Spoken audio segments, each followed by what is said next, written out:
Assalamualaikum warahmatullahi wabarakatuh. Terima kasih Kang Dede dan pimpinan Komisi 10, anggota Komisi 10 hari ini.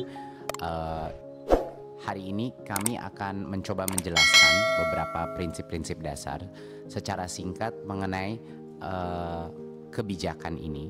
Tapi sebelum itu, saya mungkin ingin mengucapkan pertama apresiasi sebesar-besarnya atas semua masukan dan kritik dari semua pihak, termasuk dan terutama mahasiswa yang mempunyai kepedulian tinggi kepada mahasiswa yang existing maupun dengan mahasiswa baru. Jadi saya salut sekali bahwa ada concern yang sangat tinggi terhadap ini. Kami juga mengapresiasi perguruan tinggi yang responsif kepada kebutuhan mahasiswa, terutama dari keluarga yang tidak mampu. Jadi terima kasih sekali lagi Komisi 10 sudah menampung aspirasi dan memberikan kami kesempatan untuk menjelaskan kira-kira sehingga tidak ada mispersepsi mengenai kebijakan ini dan lainnya. Nah, mungkin yang pertama poin terpenting adalah prinsip dasar UKT. Ini harus semua mahasiswa, semua masyarakat harus mengerti. Prinsip dasar UKT harus selalu mengedepankan azas keadilan dan inklusivitas. Dan karena itu UKT itu selalu berjenjang. Apa artinya berjenjang? Artinya bagi mahasiswa yang punya keluarga lebih mampu, mereka membayar lebih banyak, dan mahasiswa yang tidak mampu, dia membayar lebih sedikit. Ini memang azas yang sudah selama ini dilaksanakan untuk UKT di perguruan tinggi kita, karena azas keadilan untuk seluruh rakyat Indonesia itu harus dijunjung tinggi, harus dibela. Dan hanya mahasiswa yang mampu membayar yang ditempatkan di kelompok UKT menengah dan tinggi sesuai dengan kemampuannya.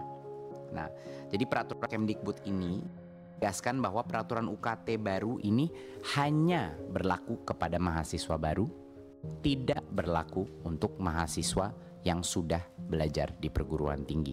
Jadi masih ada mispersepsi di berbagai kalangan di sosial media dan lain-lain bahwa ini akan tiba-tiba merubah rate UKT pada mahasiswa yang sudah melaksanakan pendidikannya di perguruan tinggi. Ini tidak benar sama sekali.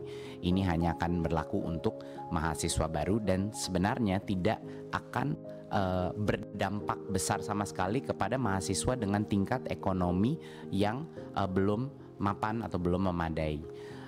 Tangga-tangga daripada UKT ini semuanya itu ada tangganya, dan tangga-tangga terendah yaitu level 1 dan 2 dari tangga tersebut itu tidak akan berubah. Yang mungkin akan terdampak adalah untuk mahasiswa dengan keluarga dengan tingkat ekonomi tertinggi.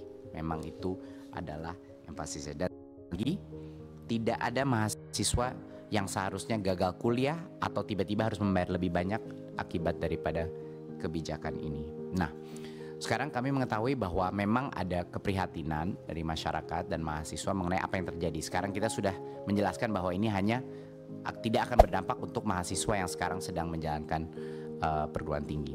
Tapi apa ke depannya?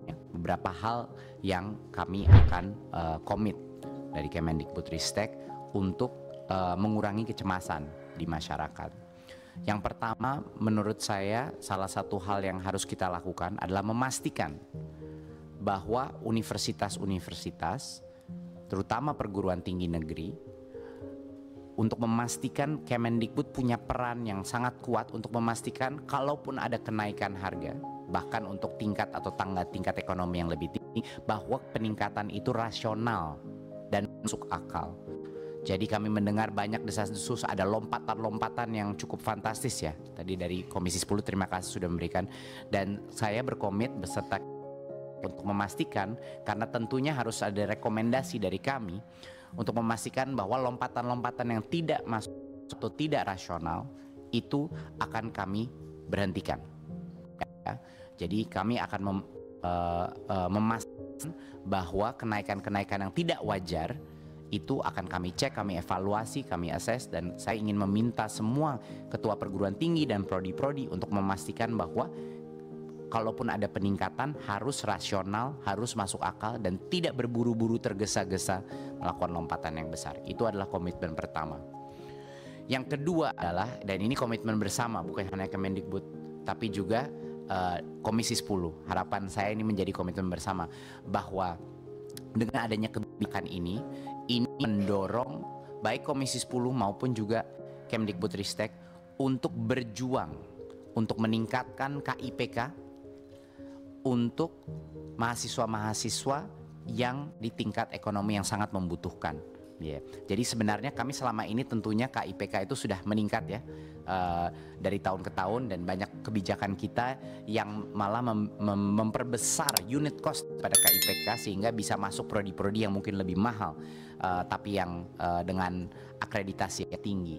Kami akan terus berjuang untuk ini dan berjuang untuk meningkatkan total jumlah KIPK, karena memang Bapak Ibu, situasi yang paling ideal, yang terbaik adalah tangga UKT dilaksanakan sehingga yang mampu membayar lebih banyak, yang tidak mampu membayar lebih sedikit.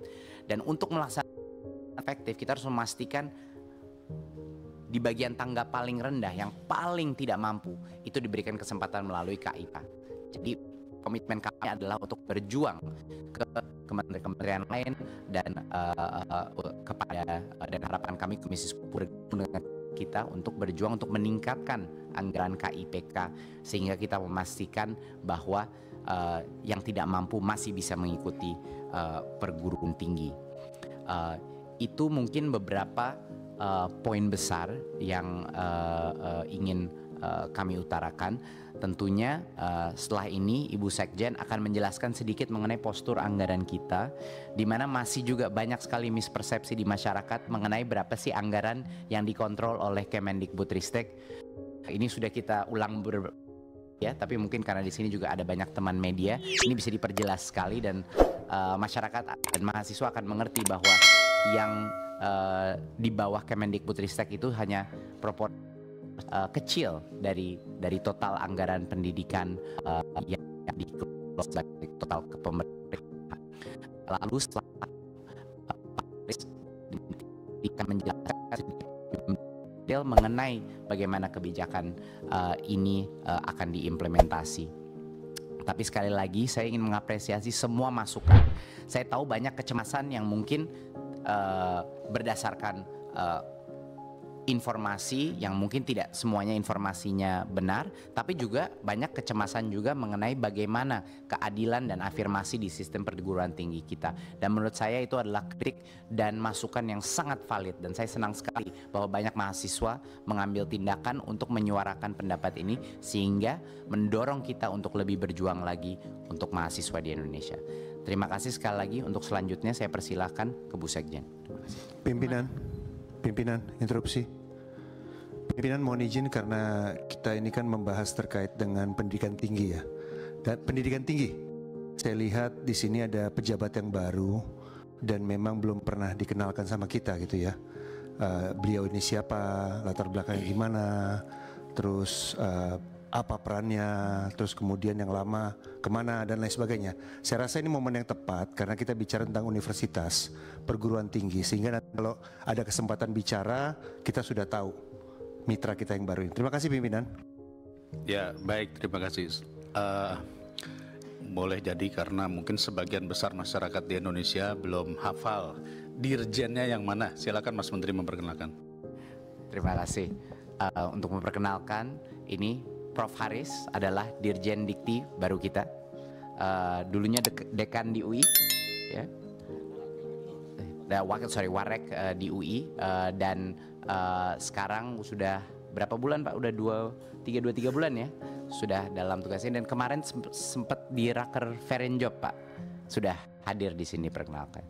Jadi itu kira-kira perkenalannya. Kami sangat senang punya Prof. Haris di sini, dan tentunya isu ini menjadi prioritas nomor 1 sekarang Prof. Haris untuk memastikan implementasinya tidak merugikan masyarakat, mahasiswa dan perguruan tinggi. Baik. Dan Prof. Nizam kembali ke UGM.